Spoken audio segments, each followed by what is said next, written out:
So that means you would have to get 100% of the company's profits back to you for 100 years to get your money back at the current price. That math doesn't work at the current price. So like 100 times sales. It's a voting machine, right? It's a voting machine yes. first, and it's a weighing machine later. And so people are voting with their dollars. That right now, the weighing machine will later say. And their heart. And I'm voting. Welcome to Unqualified Advice, Sean. How are you on this Saturday again? Well, Dan, I am feeling all amped up about Team USA in the World Cup. I don't know about you. Did you get to watch the game last night? No, I did not. This weekend, I'm realizing, is packed with World Cup, Stanley Cup finals, potentially 2 games left, maybe only 1. NBA finals ruining a whole lot of Saturday weddings, the Grand Prix of Catalonia, and the 24 hours of Le Mans. I knew Le Mans was coming up. I didn't realize it was this weekend. I just watched the start. Yeah, we're 1 hour in of 24. Oh wow! What are you watching that on? How do you see that? I subscribe to WEC, which is the World Endurance Championship. And it's like not much money for the entire year. So I can't just tune in without popping off a new subscription. I don't think so, but you would be able to watch a recap probably on YouTube, which is how I'm going to consume most of that race. Like sitting in front of you can't. I mean, even if you're there, you have to nap. You know. Well, yeah. I mean, they have to have 3 drivers, and no driver can be in the car for more than 4 hours within 6 or something like that. I can't remember the regs around that, but like the refueling strategies and the way it goes, usually they're switching drivers every hour or 2. Yeah. Yeah. So I want to hear more about the World Cup, because what I have heard is that it's not the Paraguay is the best team in the field, but the USA has had a long history of being one of the worst teams in the field, and it looks like we're playing some good soccer this time around. Absolutely. Paraguay is, as you said, not the best, but a solid team. They have several Premier League players. They're it was expected to be a very close match, and I've never seen the U.S. men's national team play like that, Dan. Awesome. I'm so happy to hear that. They from the moment they came out, they were in control of the ball. Their pass completion percentage was somewhere in the 80s. They were just one guy. I forgot who was it. What was his name? I forget which guy it was. 100% on like 83 passes completed. That's insane. Yes, like for both sides, that takes 2 to tango, right? Like, yes, exactly. Yeah. And there were ultimately 5 goals scored. 1 was disallowed, so it ended up being 4-1. But 2 goals scored were both in the final seconds of stoppage of extra time. So that's crazy. One was going into the half. They were up. It was like, okay, they're going to go up 2-0, and then all of a sudden 3-0 going into the half, like in minute 5 of extra time, it was like the clock was like 5:13 of the 5th minute. So it was like they were just letting him finish that one play. And then at the end of the game, it was in stoppage time, and we were up 3-1. And I was there with a friend of mine, Harshit. We were thinking like, oh, should we go? I was like, oh, let's just watch. There's a few minutes left. Let's just watch. And they say they're going to go, 7 minutes of extra time, and it hits 7, and they're letting it roll. And I'll say, oh, they're going to let the U.S. take one last run at it here. And then boom, like right at the end, beautiful shot. The crowd was just insane. The energy was awesome.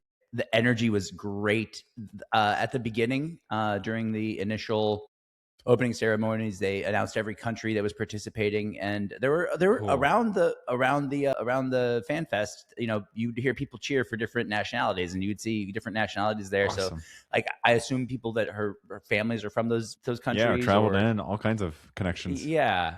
And then everybody was cheering hard for the U.S., despite having all those people, kind of cheering, representing everybody, except for, I guess, the people there from Paraguay. They were probably still cheering for Paraguay. Yeah. Well, I mean, a lot of people come with like their own favorite Premier League player. Like, there's lots of reasons to cheer for all kinds of different teams when you step up into this, right? Like, just kind of going back to Le Mans for a hot second, it's like there's 186 drivers and they're from 34 countries in this race, right?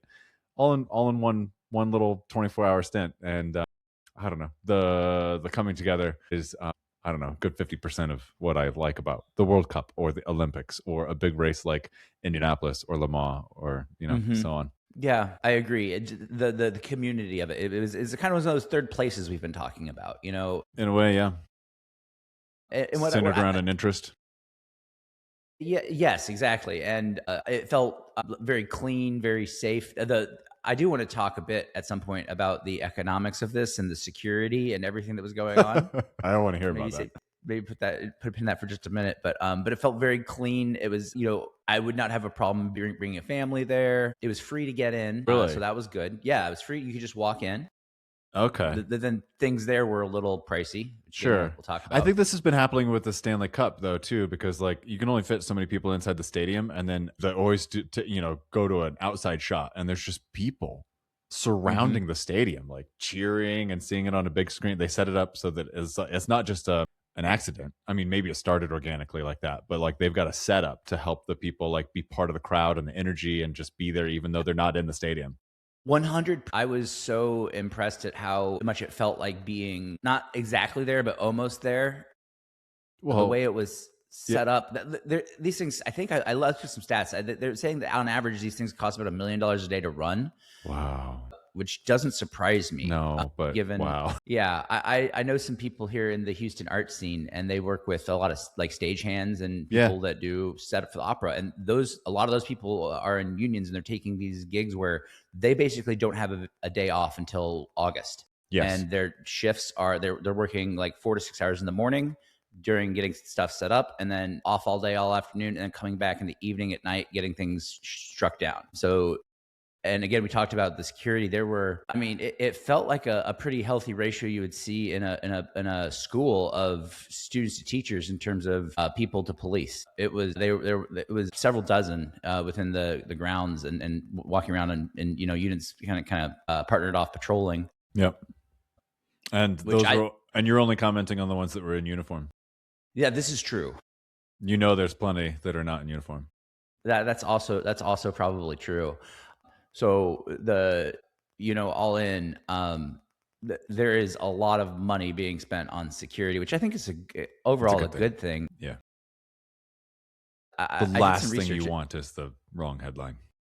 Yeah, FEMA basically funded a lot of the security for this overall. So FEMA for the host cities had a $625 million pool. Okay. And Texas itself for the host cities put out $115 million for Houston and Dallas to basically fund this. So I was thinking, this event, I know it's free. It's not such a ripoff to pay $15-$16 for a beer if it's free and like all this has to be funded. Then I realized, oh wait, no, my tax dollars have kind of already paid for it, which was a little bit annoying. So you mean someone's double dipping?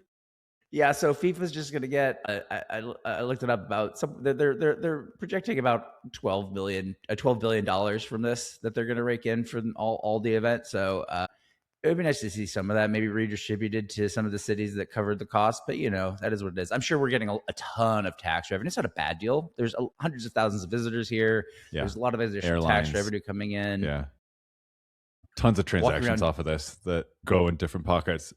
It makes me think of the Olympics too, because isn't it? I don't know the stats, but the host city usually loses a whole. I mean, just the infrastructure they have to build alone, it's a losing money venture, But it does change people's minds about what particular place in the world is like. It does, right? And even though it's money losing, so a lot of cities have marketing budgets, right? So in some ways, cities, I think that when they do this, they trim their marketing budgets then for a year or two, because this acts as their basically their worldwide marketing. Yeah, it's a much bigger stage than they could ever get access to otherwise. Yeah. Yeah, so I'm sure there are intangible benefits that we don't. You can't quite measure. See. Yeah. But yeah, it's not a cheap thing to throw, and I understand. I still feel like FIFA's maybe making not too done much. great on the ticket pricing. Yeah. but have you seen the ticket pricing? I don't know how final? The problem is it is a limited resource, and the market's gonna pay a price for it. And there's been a lot of criticism about FIFA selling these tickets for too much, but at the same time, you see the resale market, and I don't. Then that just goes into someone else's. That just goes into a middleman's pocket. Exactly. So at least if it's FIFA capturing it, maybe some of it gets redistributed to players. Maybe, I don't know. Well, I have a recommendation. Okay. My new favorite YouTube channel, Maxonomics, has a whole video on Live Nation and Ticketmaster, and the proposition that many people feel like there should be trust busting on them, they're a monopoly, they should be taken down. And he dives into the case. because does he talk about the string cheese incident in their lawsuit? No, I don't think that one came up. Okay, I just remember that back in 20 years ago, the string cheese 20 years ago, Ticketmaster, yeah, for antitrust. I mean, I can get it from a lot of different angles, but I don't know, it was like the most for 10 or 20 minutes, however long the video was, it was the most action packed, like information dense, but easy to watch and consume, where you walk away going like, huh, it is more complicated, right? Like there is not a clean, like it is this or it is that, because as soon as you do one thing, there are a cascading set of actions that happen. And he uses Taylor Swift as an example. Okay. Which I think is probably our closest analog to the World Cup pricing, where you're like $74,000 for a front row and $10,000 per ticket for nosebleed. That's kind of insane, isn't it? That's unfair. I agree, it's unfair, but guess what? There's that much money chasing these few tickets, right? And you're not going to change the balance of supply. You have to think about how many people there are in the world with money. That's the amazing just in general. part to me. No, just I know in general. Like if you want to just do the numbers of, okay, there's Taylor Swift is going to go, and let's just say for the U.S., she's going to go and do a 50-state tour. Each of those, she's going to play in a stadium that, let's say, hold 100,000 people, right? Yeah, that would be big. So that's 500,000. That's 5 million people that tour would hit. Okay, that could see 335 in the United States. 360.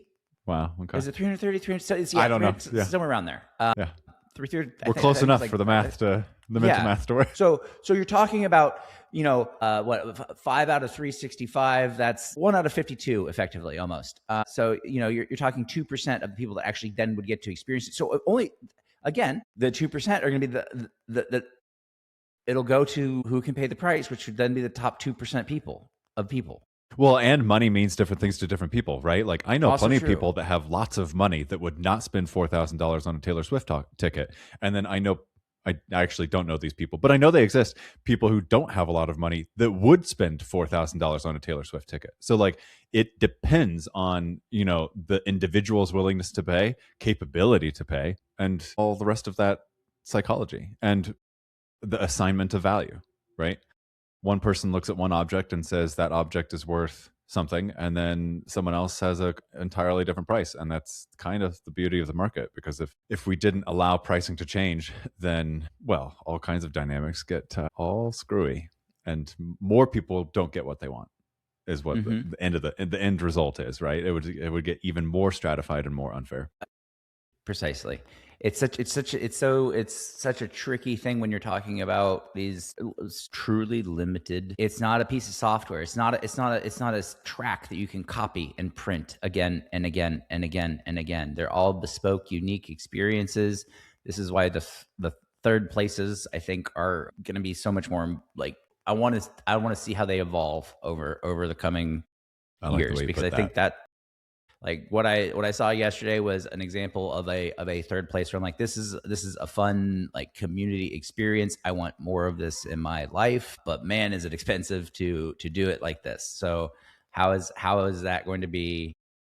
Well, how do we distribute it? How are we going to create that as a society in the longer run, I guess is what I'm curious to see how it plays. And the different flavors of it, right? Like one of the, romantic bits about Europe is that they have the same problems over there, right? Like most people who want to live near the walkable city centers don't live there because it's unaffordable. It's the same problem here in America. But as a vacationer, you get to go over there and say like, wow, isn't Paris so amazing and walkable and beautiful? And there are these cafes and piazzas and whatever, all of which is true until you were to actually try to price out your cost of living in a flat, plus the taxes in France and all the rest of it. Salaries are lower. That all aside, the fabric that they've been able to keep over there, in part because it grew up before the car, and they didn't sections of, anyway, I'm being too detail oriented and hedging, but like they have these spaces, right? These spaces that you just walk around. I accidentally and illegally drove through one in Germany, and a nice Polizei officer stopped and had a chat with me about, you're the only car here, and there's a reason for that. And meanwhile, like everyone with their little tiny cappuccino cups are like staring at us in our car, like, why are you in our piazza, or whatever the Germans call it in their country? And that's it. Newspapers on tables with with little pastries and cappuccinos and people like mixing shoulder to shoulder in the morning and breakfast time kind of thing, right? Like it doesn't have to be some sort of, I think what I'm trying to say is there's a part of me that feels like you're saying this was awesome, it was a very special event, World Cup only happens so often, it happens to be here, and I'm feeling this energy and I want more of it, and I want more spaces and capabilities for this to happen even organically, whereas it doesn't have to be this super expensive or more like elite untouchable sort of thing that we can go to. It could just occur, but you have to have the physical spaces for that to happen, right? I agree. And in America, especially west of the Mississippi, that means you're going to have massive parking lots. It's not even the Mississippi at that point. Like most of the country is outside of the eastern seaboard, outside of the Acela rail. The country is not built for anything other than automobiles. So that means like lots of parking and sort of infrastructure and people to get all of the things moving, especially if it's a big event. I don't know what I'm trying to say. I think there's like these small little pocketed like organic things, and those are the things that I always love about my experience when I'm in Europe, and I don't find them to happen here outside of maybe like Boston Common and Washington Square Park. And then once you leave that eastern seaboard, it becomes a different kind of animal in order to create this. Because I don't think you're going to rewrite the fabric of Denver, for example, which is like hyper spread out single family America, right? Sprawl. You're right. It's a density issue in so many ways. I think in certain, like Houston's the fourth largest city in the country. I'm not even sure we're dense enough to pull it off here, man. Yeah, I agree with you. Yeah, which again, there's times like last night walking around downtown after the event, I almost just walked home because I was like, screw it, I'm so amped up. But I ended up walking to the edge of downtown and catching a couple stops on the light rail. But downtown was just buzzing, and it felt so. It hasn't felt like that in a while. I don't know, and I don't go out downtown in the evening as much as I used to. Yeah, that's part of it. So, yeah, part of it's just that's part of it. But so I don't know where I was going with that. You're right though. I don't think even we have the enough regular density to do it organically here in many times. Like we need a big event like this to make it work. We've had this downtown kind of be like this during Super Bowls or during Final Fours or during, when there's these big events, it gets a little bit like this, but then it's not ever consistent. And I think it's because you need the draw to create the density, and everything like fails in between. And it's always so ephemeral and temporary whenever anything like this is around. Versus the piazza, which is surrounded by lots of people living amongst it, and the younger revelers are going to be walking through the piazza late at night and bring a kind of energy, and then the grandpas with little grandbabies are going to be rummaging around that piazza in the morning, and there's a certain flavor and organicness to it that you're not going to get. It's just doesn't exist here. Chicago, I saw it a little bit in Chicago last time I was there in the summer along River North District. Yep. There were some spaces that were like that. Cool. I feel like they have some spaces that are close. I mean, that is a dense major city. It is. Chicago is the only one that breaks the rule from my Eastern Seaboard thing, because it's got it. It's got it in several neighborhoods. Well, it was the second city, right? I mean, come on. It was our westward expansion of the cities and trying to make another major metropolitan, halfway through the country, and then LA just became sprawl. But LA wasn't meaningful until after the automobile. No, it wasn't. So it grows up with the automobile. It's different. Period. Yeah. Very true. I wonder if that will change. I wonder how city design will change in 20 years as autonomous vehicles become the norm. Does it make sprawl worse? Does it? It might. I don't know. It takes 90% of the. Does it not deviate? Do we just stay on the same course? I think we extend the course only because like the infrastructure that has been invested in most heavily is already there. You're not going to reinvent it, and the beauty of the autonomous vehicle is that it already uses the substrates that are written. Yeah, you're right. You're using the existing infrastructure. You don't have to build rail on top or eminent domain something. You already have the. You can't. You're not gonna do. We can't build anything. I saw a good joke talking about Elon becoming a trillionaire, and somebody said, "I find it's hard for people to conceptualize what a trillion really means. So let me put it for you in something that would be more easy to visualize. $1 trillion would buy you enough light rail to cover 42 miles in California." Yeah, I saw another one that was like, I think it was a reply to like Rokana or something like that. And it was like, all you want to do is if you don't take just 5% from Elon, take all of it, and you'd be able to run the government for 49 days. It's like, it's not a money problem. It is a spending, or it's not a like revenue problem. It's a spending problem. Yeah. 49 days. It didn't even make it to, the judgment of 90 days in office, right? Like 49 days. Something like that. 53, 49, somewhere in that range. Is that right? I guess, is that right? I guess that's right. I don't know. Call it $1 trillion a month. Probably with current. Yeah, I know we pay a ton for service can just our interest alone. So that's probably right. Anyway, so that was my World Cup experience that I wanted to relay and say, go Team USA. I'm looking forward to the next 3 weeks here. I'm hoping the game I'm going to in Dallas features Team USA. There's a good chance it will. So I assume they have to win. It isn't. I'm sorry. Say it again. I assume they have to win in order to, like, if they. Yes. So now they're in the group stage right now. So they'll take the top 2 teams from each group to go into the next round. I believe that's how it works. Yes, top 2 teams from each group. So then the next round, the round of 32, will be the start of like the tournament, and then it's elimination from there on. Wow. How long does the World Cup go on for? It goes through July 11th, I think. Okay, it's almost a month. Man, given how many, that's a lot of games to watch. Or there's 104 games. Wow, in the whole event.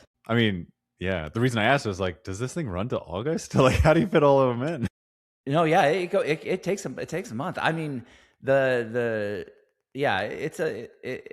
think that's why I have such a fond memory of it as well. Is back in college, when we were in college, Dan, the 2006 World Cup. I worked at Cafe Hookah, and we opened up every morning at 7 a.m. because it was in Germany, and that's when games were starting to air. Yep. And I had a blast serving a bunch of Dutch people fries, mayonnaise, and Heineken at about 8:30. It was. It just went on for a month, and it was just so much fun.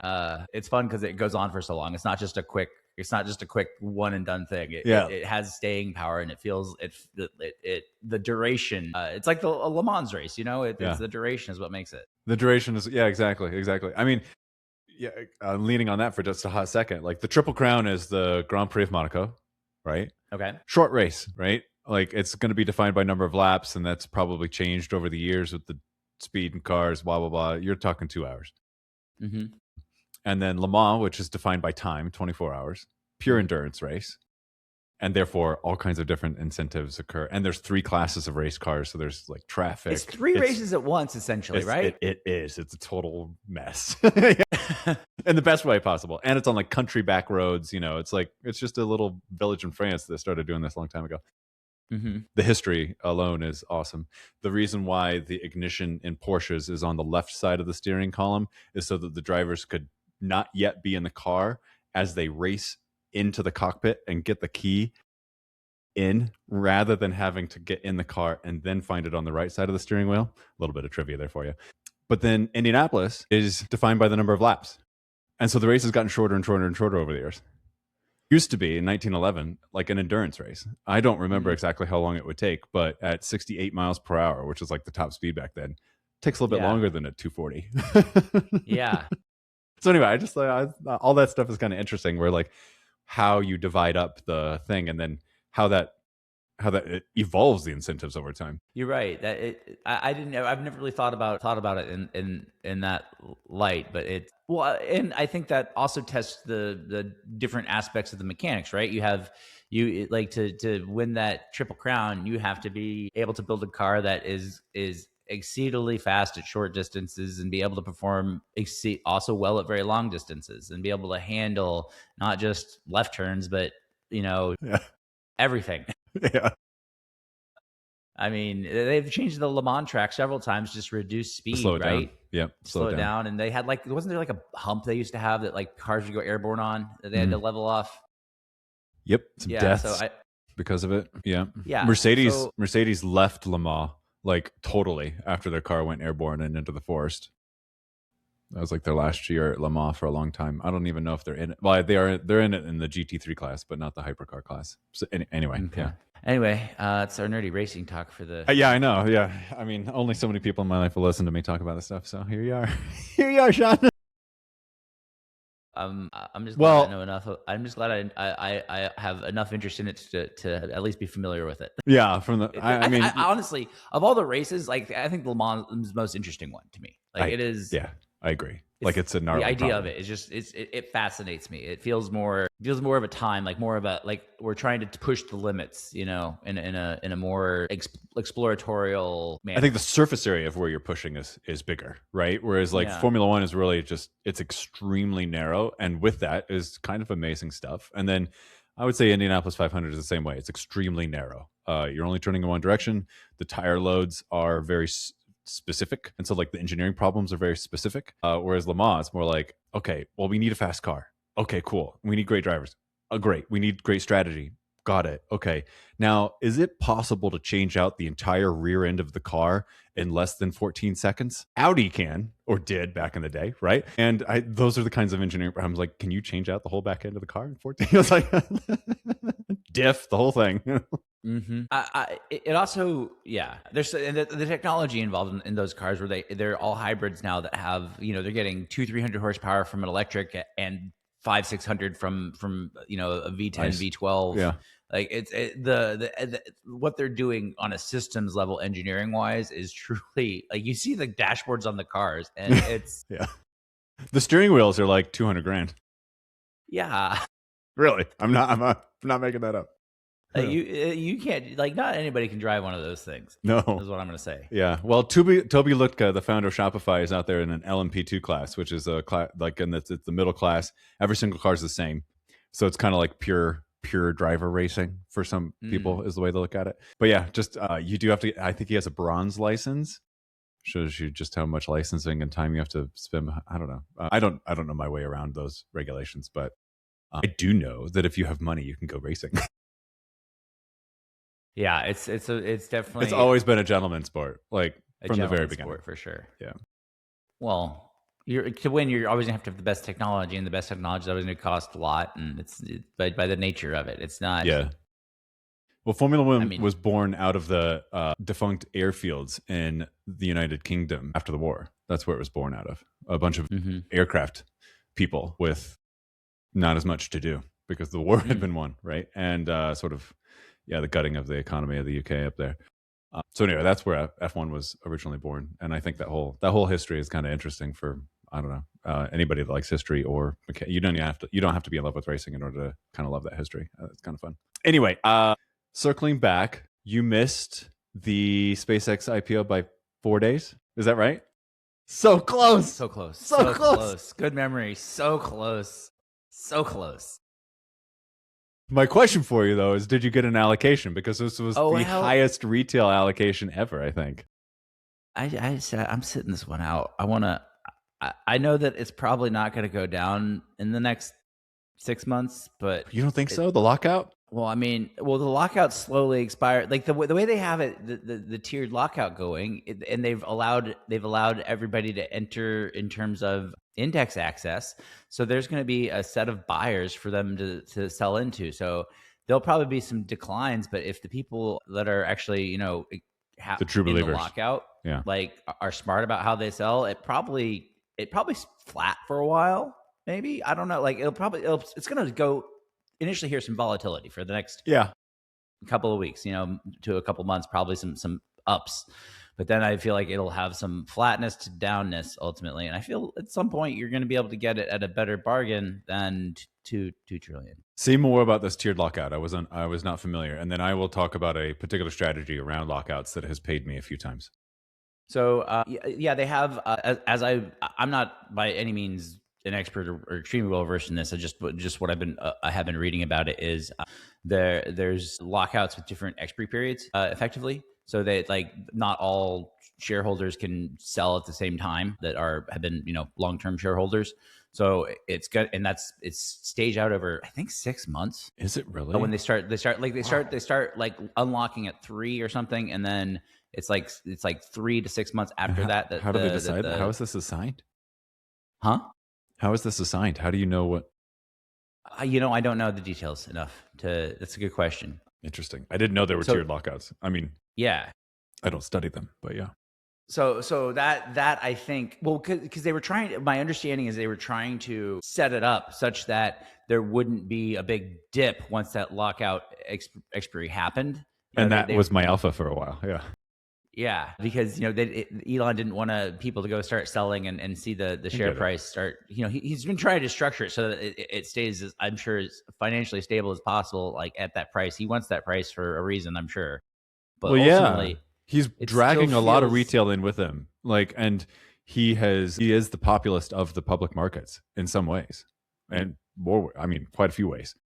Oh, I agree. And him storytelling around this and having retail back him has been immense for his power or his ability to do half of what he's done. And so to protect all I mean, if you protect one, you protect all, kind of, in what you're talking about here. So it's not just protecting retail, but at the end of the day, I would not be a bit surprised at all if you got into his head and he's like, no, I got to protect retail. So we're going to do tiered lockouts. I just wouldn't be surprised if that's. I mean, he knows where his votes come from. Exactly. I don't think you're wrong there. I still think that the valuation is too rich for me to justify wanting to get an allocation at this point. That's something else. Yeah. Almost. So hey, here's the thing. I'm gonna have exposure to it because I have index funds. Indexes. So I'll get my allocations through the indexes, and that's fine. I'm not going to go and seek out extra exposure. I'm not going to go try to short it to take that exposure away because that's a stupid idea too. I'm just going to get my exposure to the index. And if it gets to a point where I say, okay, now that rocket company is cheap enough for me to be interested, I'll look at it. But right now, not for me personally. I'm probably wrong in the short term. I'm probably an idiot. Short term? In the long term? I mean, ultimately in the long term, I want a piece. I don't think it's the right time right now. I get you. Okay, I get you. Yeah. I have a real hard time wrestling with this one because there's like two things happening inside me. One is if they achieve half of what they want to achieve, then yes, it's an excellent stock to own. Mm-hmm. And I want them to achieve it. So I want to vote with my dollars, right? Mm-hmm. But for them to achieve what they want to achieve on a time scale where you're gonna it pays off for you. I'm just buying it for my kids. Exactly. Some of it's like it's a 50-year vision where I don't know if it's gonna do me any good. So I mean, not that I'm not also wanting that vision. I hear you. Yeah, no, it's a different lens with which to look through, right? Mm-hmm. With the lockouts, I think the tiered strategy is interesting. It's the first time I've heard of it. Again, I don't study the lockouts. There are just certain IPOs that I know I've played because they are big. And I think it was DocuSign. So they go public and then I'll let the volatility smooth out just a little bit so option pricing comes down, buy a bunch of puts timed around the lockout. Those pay off and then use the winnings from the puts to buy the stock because then DocuSign was, at least for a while, a very strong stock, and I made money on both sides of that movement, which as all things investing, when it actually works, you're like, man, that was good, brilliant. And this is one example of a few. That's a good one. Yeah. No, that's not. I mean, strategy wise, I don't think that's a terrible way to try to build an entry point at all. Mm-hmm. Yeah, and use winnings from one thing to pay for the other. There is a post IPO lag. Yeah. And what we're talking about, I guess to double down or to explain it just a little bit more, the lockout period is if you were a private investor, let's say that you got into SpaceX with a $25,000 check, and now that $25,000 check is worth $4.8 billion.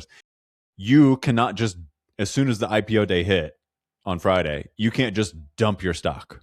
It's not part of the rules, right? So the lockout period is all, and again, I'm gonna make it as elementary as possible. I'm sure the lockout documents can get as legally as possible. But basically, the private investors that have been granted shares in the public company as part of the IPO will be locked out from any action on that stock until a particular date. That's essentially it.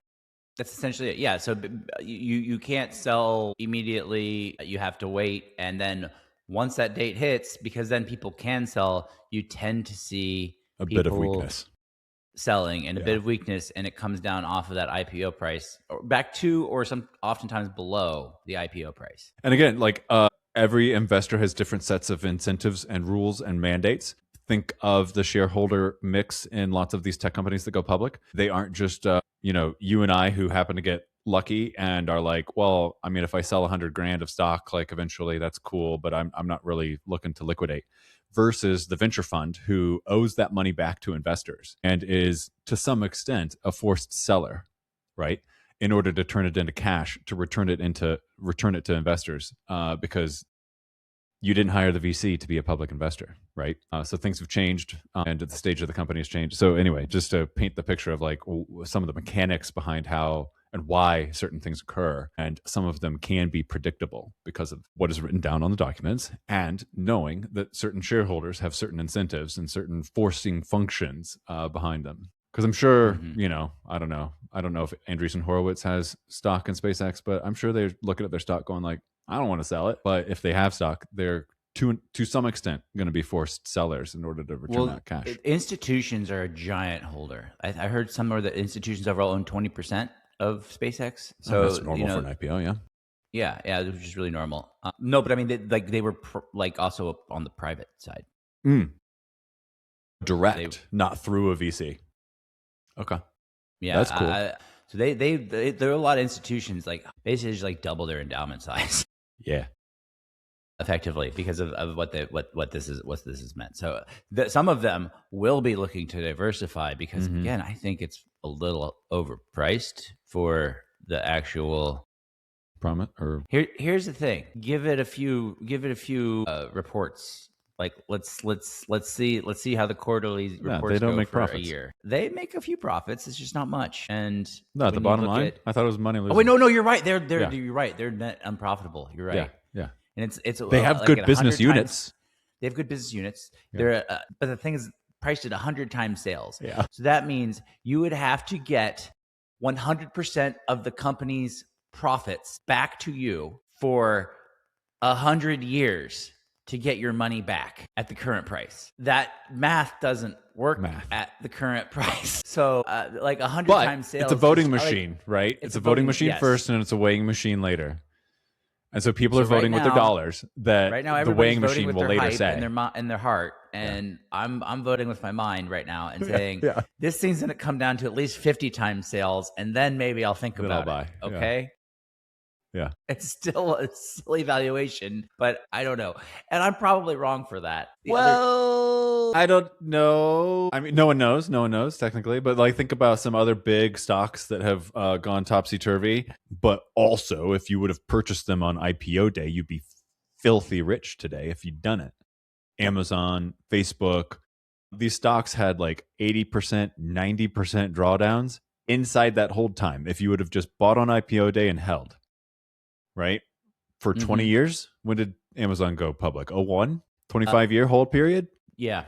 So that's a long time. But if you would have just bought on IPO day and looked like a dummy and then made some money and then it went down 90% and you look like a dummy again, and if you just held on to it, you'd be filthy rich today, right?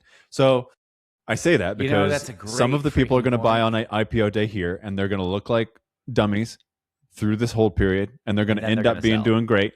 Or you are going to buy on that 90% drawdown that maybe we'll see. Yeah. Like I think I have to see a 50% drawdown before I'm going to allow myself to. Yeah. Well, once it's on that precipitous fall, I'll check in with you on how it feels to try to grab that falling knife. That's like, true. maybe we'll see 90. Like maybe the strategy would be to set up a set of cascading buys at different drawdown points. Like pre-decide. Let's say I want to get to an X $1,000 position. I'm going to buy 25% once it's down. Yeah, some percent of your net worth, the current price, or and it's kind of like okay, the first 10 or what was it? No, the first eighth and the last eighth are always the most expensive. I like that. Yeah, it said in reminiscence of a stock operator. I believe. Okay, yeah, he would. Yeah, that makes sense. Do you wish you could just sit and stare at tape? Like you can't do that now. Like the market's changed so much. But like, you would? I mean, it was open for how many hours a day? Right, 6 hours or something like that. You just watch tape for 6 hours, and then otherwise you read and talk to people. Mm-hmm. I think it would have been an interesting existence. I agree with you. Yeah. I don't know. I would have liked to have done it for a while. I think, but I'd probably also eventually be like, okay, I'm bored. No, I don't know. I don't know. Well, that's the thing is know. the market. The market is a three body problem, right? Like there's always something to learn. There is never static in the market.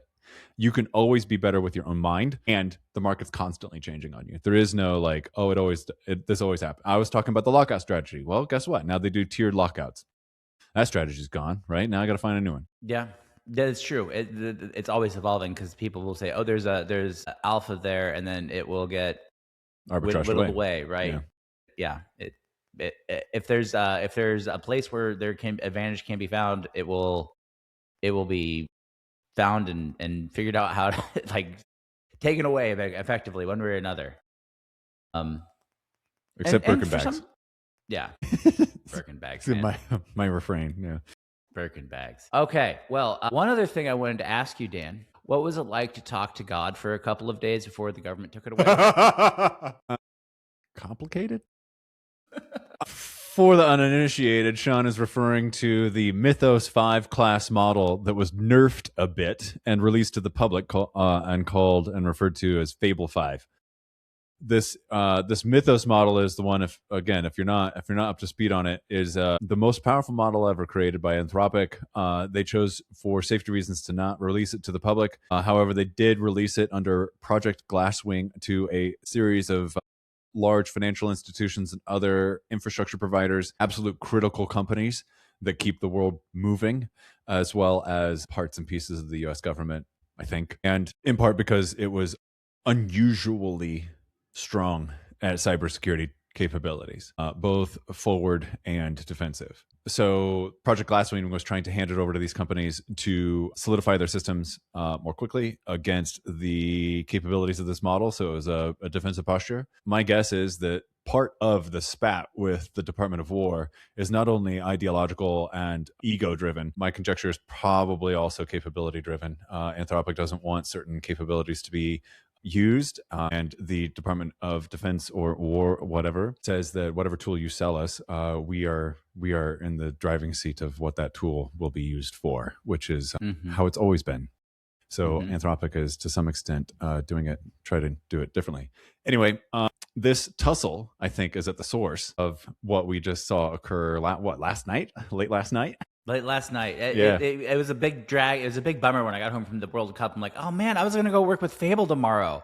And now I can't. Are you on a max plan? Because if you're not, it would have lasted maybe a minute and a half. Yeah, no, token hungry, this one. Anyway, my experience with Fable, I did a bit of reading on it first because I didn't really want to use it like poorly because I knew it was expensive.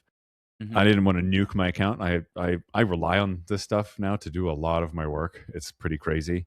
And so what I learned was it's very good at extremely complex things and long-running things. It's also almost helpful because it is so intelligent that you be vague. It used to be, and anybody who would listen to me, I would say you need to get your prompt in order. Don't blew my mind. Yeah, don't go giving it two sentences. This is blowing my mind. I did not know this. Yeah, don't go giving it two sentences. You need to create a big structured prompt to tell exactly what you want. Fable is a little bit not like that, and so I just pointed it at a code base of mine, and I said, I don't know what I don't know.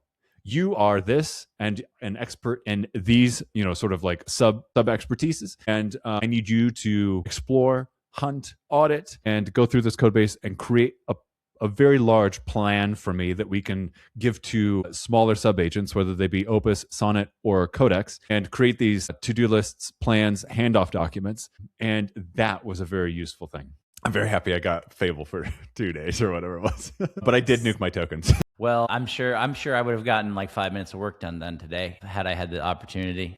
Because I probably would have just not realized that and gone and nuked myself right away. It is impressive, though, to just think about getting this back in our hands in 6 to 12 months. Seems like a guarantee. And if it's not Fable from Anthropic, it will be an open source. Like, I'm having a real hard time. In part, I want to wait on the hardware one more generation. Not buying a DGX Sparks and putting it in my basement. Because I have enough workloads and I hit my limit frequently enough. Just build a local LLM in your basement. I just want, if I could offload all of my Sonnet and down workloads, even some of my Opus ones, and just run an open source model here at the home, That is becoming way more interesting to me. And I would be using only part of that hardware, right? And then once we get an Opus level or Fable level model that is open source, maybe it won't be quite as amazing as what Anthropic has built. But if it is 3/4 as capable, it's what you need. Man. I've been using my little constellation of computers here with. I like the constellation of a computer, yeah.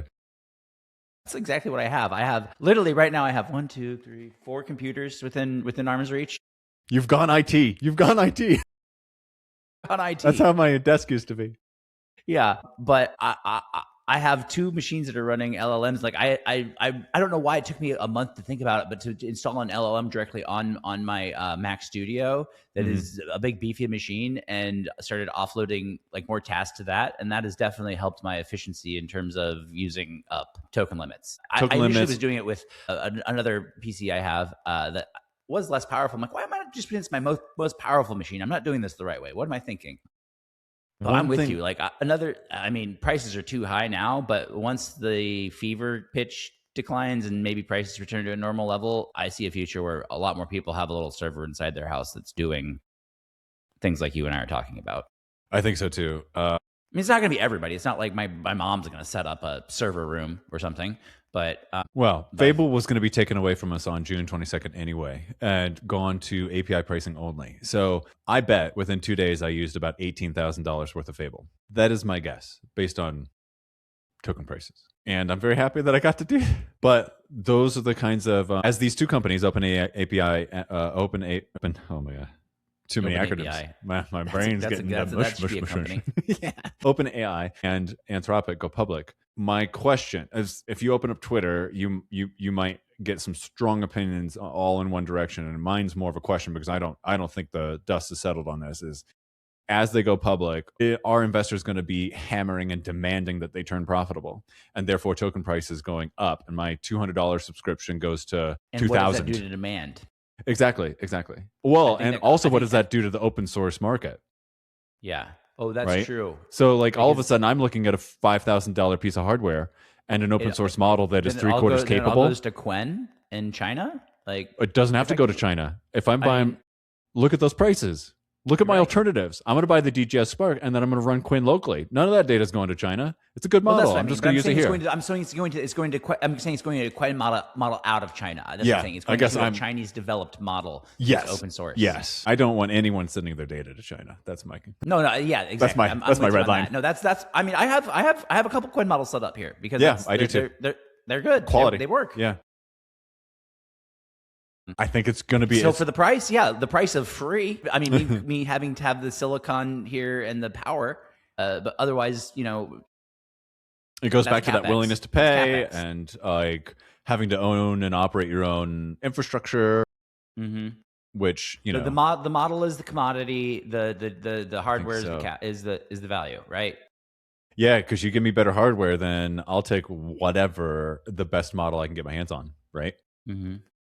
And so, honestly, that's what that was my question is, what did this move do to the TAM of OpenAI and Anthropic ultimately? The move by the U.S. government, you mean? Yes. Like, I feel like they just took 20-30% off both of these companies' long-term value. Because now it's a question of, is this information going to be restricted? Is this a risk that we need to worry about in the long term? If this technology does get to the point where it's really... It'll leak out of Singapore. It'll leak out of China. It will leak out of somewhere. Exactly. So Cyprus. It's gonna like the diffusion's still gonna happen, but if they're trying to control this, and all of a sudden these two, big possible shining tech sector U.S. dominant companies just got a lot weaker. Yeah. A whole lot U.S. GDP weaker. Got crushed. U.S. dominance of the sector gets nerfed. Mm-hmm. I see where you're going. Like there's ramifications that play onto this. Like I feel like you're right. I think you're right. This is some political petty ticky-tack bullshit going on. They're threatening ITAR level controls, and like it's not on the US munitions list. You're gonna have to get this software on the US munitions list if you want to control it this way. When does that happen though? Because I can see a cogent argument for that being made. Yes? Actually, I could, yeah. Like, yes, political, yes, ego, yes, like that's not what I want to see. However, brass tacks, words where they lay. Yeah, I mean, yeah. In some definitions, it might belong there. Yeah. Right. Well, I mean, it was used with great success and capability for Venezuela operation. At least that's what they have us all believe. I would like to know how it was used. Honestly, I want to like in know a couple. I'm gonna see a postmortem and be like, "Well, we gave it the meeting notes, and it gave us a it gave us the slide deck, and like, what did it do? Yeah. Like, well, every time we do like Operation Fury, we've got to do a write up, and we had it do the write up. You're like, okay, we fed it the data. We fed it the data feed and let it summarize everything for us. So it saved us hours of clerical work. Yeah, exactly. Which, great, but yeah, great. Changes the narrative a little bit, doesn't it? Yeah, like I want to know what it is capable of doing. Like, 'cause I'm sure it's special. I can only imagine it's some specially tuned features for them for doing specific things, and also that's where they drew the lines that we don't want to do that. Like, we're not going to give you the ability to do that. Yeah. Right. Yeah. So it'll be interesting to know. Someday we'll find out. It'll be released along with the rest of the alien documents. And didn't Tulsi Gabbard do that? Yeah, a third wave came out this week, I think. Actually, did it? Okay. Yeah. Nothing groundbreaking from what I heard. But I just not that I went and looked through anything personally because I have other things to do. With personal biases that as you hide things, interest goes up, and that's it. There's nothing to see here. It's just the interest demand keeps going up because the man behind the curtain. It's Wizard of Oz. Wizard of Oz. Mm-hmm. Well, that's, and how many times was that a convenient distraction for something else? Like, oh, look, let's get them talking about aliens, so that way they don't worry about this thing that we're really doing. Yeah, gas prices. Man. All right. We've been all over. We have been all over. Yeah, we've been all over. We've been through the World Cup. We've been through SpaceX. That whatever's going to happen there, we'll see. We've been through the government nerfing my weekend plans. Yes. And not being nearly as productive as I was planning. Well, I guess maybe I'll be more productive now because I will actually still have tokens by the end of the day. So it depends. It depends on if you would have gotten enough of a glimpse of the capability to make you go, okay, for 1 month, I'm going to pay for Max. How much is just Max? To get more Fable? It's $200. Well, I mean, they have $100. I have that. Okay. Well, then you would have been able to use it for a good while. Yeah, my problem is I don't use it enough every day, but like when I use it heavily. Yeah, I wish I could figure out. I mean, I'm sure if I was better at scripting stuff and scheduling jobs, I could probably pace it out and use it a lower cost plan. It will do that for you. You're right. I need to just ask it too. I just be like, hey, this is what I need to do. How do I do this? Yeah, work out the math. Just ask the damn thing. Work out the math on when your gates get closed and open. And then, handed a CSV on that or something like that. I'm telling you this, I have not done it myself, right? Like I do have certain workloads that I'll batch up right before bed and I'll let them run, knowing that they're going to take 4+ hours. So I don't maximize every single minute, but you're trying to maximize, like, because I sit at this desk and do my things all day, every day. I'm imagining what you're trying to do is say, like, I've got a full-time job away from this desk and I want more work to be happening, more token usage to be happening, more advancement on my projects while I am at my 9 to 5. And I bet you could, like, if you put together even a half good plan, you could probably trigger it before you leave for work and you'd start rocket shipping on progress. I bet. Okay. I need to dabble with that. That might be a goal for me for this weekend. That or thank you for the inspiration, Dan. Yeah, and or have you done remote control yet on Cloud Code? Let's talk about that offline. Okay. Anything else you want to plug this week? Any other carve outs you have?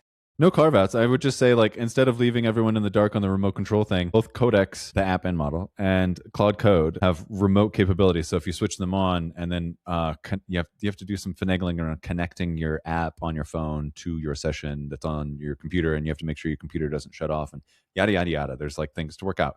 But once you do, you literally can like keep these threads alive and keep your workflows working, advancing while you're on the go, which I have found very useful on weekends, especially.